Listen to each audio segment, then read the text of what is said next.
Hoje é a terceira sessão dentro do módulo de Epistemologia das Ciências Sociais. Comecei as últimas duas. Por favor, quando não perceberem alguma coisa que eu diga, me interrompam no momento, peçam para repetir. Prefiro isso, não tem problema nenhum para mim, ainda mais estando no Brasil. As pessoas fazem isso quando eu estou em Portugal, portanto, estar no Brasil é perfeitamente normal. E prefiro isso do que não estarem a seguir e quando isso é perfeitamente evitável. Vou fazer o esforço, sempre faço, tentar falar um pouco mais devagar, tentar falar também, na medida do possível, de uma forma menos fechada, mas se não me ajudarem é difícil que eu consiga perceber quando vocês não estão percebendo. Okay? Ora bem, depois de termos falado na primeira sessão da questão do conhecimento, tipos de conhecimento, a natureza do conhecimento científico, depois na sessão seguinte termos falado de individualismo metodológico. Hoje vamos, na mesma sequência, estas 4 sessões, como verão, estão bastante interligadas. Os temas estão presentes, os mesmos temas estão presentes nas 4, ainda que vistos de forma progressivamente mais desenvolvida. Nesta terceira sessão vamos falar essencialmente de falibilismo, o que é uma expressão que usamos para tratar dos limites dos próprios modelos científicos. E, portanto, ao tratar de falibilismo, numa perspectiva epistemológica, vamos fazer uso, quer do que vimos sobre o conhecimento nas ciências sociais, quer sobre a perspectiva do individualismo metodológico e, tal como nas 2 sessões anteriores, tudo isto na perspectiva da escola austríaca. Ou, em alguns casos, nas perspectivas da escola austríaca, quando há mais do que uma perspectiva no âmbito da escola austríaca, ou variações no âmbito da escola austríaca. Ainda assim, e tal como nas sessões anteriores e nas sessões seguintes do programa, eu optei por não fazer uma apresentação dividida por autores, género, isto é o que Mises acha, isto é o que Hayek acha, isto é o que Rothbard acha, portanto é a perspectiva austríaca, sempre que isso seja mais oportuno. Eu farei referência a que neste subponto ou naquele subponto há opiniões mais divergentes ou há ênfases diferentes colocados pelos autores. Também, como nas sessões anteriores e nas seguintes, deixarei no final de cada parte um período para poderem colocar questões ou para fazerem comentários mais desenvolvidos, mais substantivos, mas isso não impede que durante a sessão façam também questões, especialmente se não estiverem a compreender o que está a ser dito ou a ser apresentado. Okay? Então, na sessão de hoje, quais são os subpontos que vamos tratar? Vamos começar por falar um pouco mais, eu digo um pouco mais porque já falamos em sessões anteriores, dos principais limites do conhecimento científico. Depois vamos falar da relação entre modelos e fatos nas ciências sociais. Eu vou tentar dizer fatos e não factos, como se diz em Portugal, ainda que seja um pouco difícil, porque um fato em Portugal é um termo. Portanto, eu vou dizer modelos e fatos nas ciências sociais. A imagem mental que se forma na minha cabeça é de um terno, mas vou tentar manter esta designação ao longo da sessão.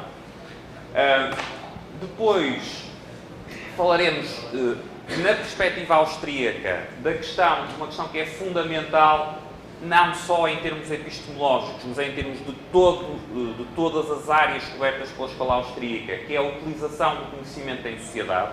Isto é um tema que estará presente também em várias das sessões que depois o professor Iório vai lecionar. Aqui vou concentrar mais em termos mais puramente, estritamente epistemológicos, mas vamos falar de algumas das principais implicações da perspectiva austríaca, da perspectiva da escola austríaca, sobre a utilização do conhecimento em sociedade. Vamos concluir, e a conclusão será uma decorrência direta do ponto C. Vamos concluir apresentando e falando de algumas das principais críticas numa perspectiva austríaca que podem ser feitas ao positivismo em economia, ou talvez até ao positivismo, talvez melhor, ao positivismo nas ciências sociais. Okay? Porque é que, em termos gerais, o que é que eu destacaria como a principal razão de ser desta sessão e do conjunto destes subpontos? Eu diria que esta sessão, o principal objetivo, a principal importância é perceber os fundamentos do que Hayek chamava o fatal conceit no planejamento centralizado. Fatal conceit, ou seja, uma tradução mais ou menos direta seria a presunção fatal, ou a arrogância fatal do planejador. E essa arrogância fatal, essa presunção fatal em termos hayekianos, o que é? É o planejador achar que sabe ou pode saber coisas que de facto nenhum ser humano pode saber. E os fundamentos disso estão diretamente relacionados com as questões que vamos tratar aqui. Os limites do conhecimento científico, o que é a relação entre os fatos e os modelos nas ciências sociais, a utilização, os processos de utilização do conhecimento em sociedade, e daí decorre então a crítica às posições positivistas que, na perspectiva austríaca, ignoram estas características, estas limitações do conhecimento científico. Simultaneamente, essa crítica ao tal fatal conceit que Hayek faz é a outra face, digamos assim, da compreensão do papel essencial do mercado, dos processos de mercado, do processo de mercado e da função empresarial como ferramenta que permite ultrapassar algumas das limitações do conhecimento humano. Okay? Portanto, a compreensão dos usos do conhecimento na sociedade, na perspectiva austríaca, permite perceber porque é que o processo de mercado e a função empresarial é entendida no sentido austríaco. São essenciais para permitir fazer o melhor uso possível com as limitações que nós, como seres humanos, temos do conhecimento e para produzir esse conhecimento.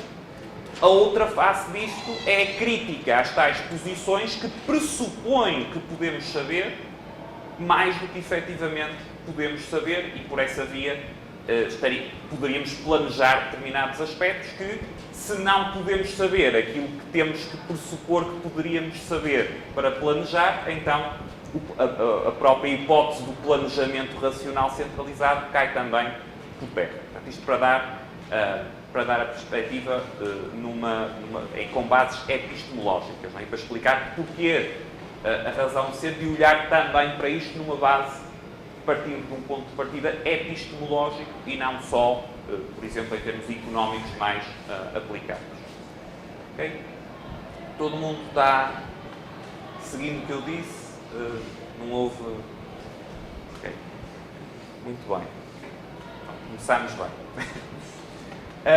Ora bem, então, primeira questão, limites do conhecimento científico. Okay? E aqui mais vamos falar um pouco nestes limites do conhecimento científico, mais em termos gerais, do conhecimento científico. O primeiro ponto é que qualquer forma de conhecimento humano, científico ou não científico, e disto já falámos na primeira sessão deste módulo, qualquer forma de conhecimento humano é necessariamente limitado, é necessariamente imperfeito. A ciência, o conhecimento científico, passa necessariamente por recorrermos a o que chamamos universais, portanto, as generalizações. Certo? E esse recurso a universais, a leis gerais, em si mesmo, em si próprio, implica também imperfeição. Porquê? Porque todo o conhecimento que fosse perfeito teria de ser baseado em acontecimentos singulares. E a ciência não permite, o conhecimento científico não permite eu ter conhecimento perfeito de eventos singulares. Só permite eu ter um conhecimento sobre classes de eventos. Okay? Vamos pensar isto através de alguns exemplos. Pensem no caso da medicina, no médico. O conhecimento perfeito sobre o doente só poderia existir numa base singular, ou seja, na base daquele doente, porque todos os doentes são diferentes, têm características diferentes. Mas se não houvesse nenhum conhecimento em medicina que não fosse de natureza singular, ou seja, que não pudesse ser assente em universais, em leis gerais, então não serviria para nada aprender medicina, porque tudo o que fosse relevante dependeria de cada caso singular. Então o que é que se aprende em medicina? Não é cada caso singular, até porque eu desconheço cada caso antes de esse evento singular me aparecer à frente. Certo? O que se aprende em medicina, de forma aproximada, não é? Vamos desejavelmente melhorando ao longo do tempo, são regras, são leis gerais pelo tal recurso a universais. Okay? É o que é comum aos doentes, o que é comum aos seres humanos, sendo que, como não é tudo comum, esse conhecimento é necessariamente imperfeito. Mas só esse conhecimento que é geral, ou seja, que recorre aos tais universais, é que tem natureza científica. Mas essa natureza científica, como eu comecei por dizer, é ela própria, carrega ela própria este aspecto de imperfeição, ou talvez melhor, de ser um conhecimento que necessariamente não é completo. Não é? Portanto, não permite saber tudo sobre um evento ou um caso singular.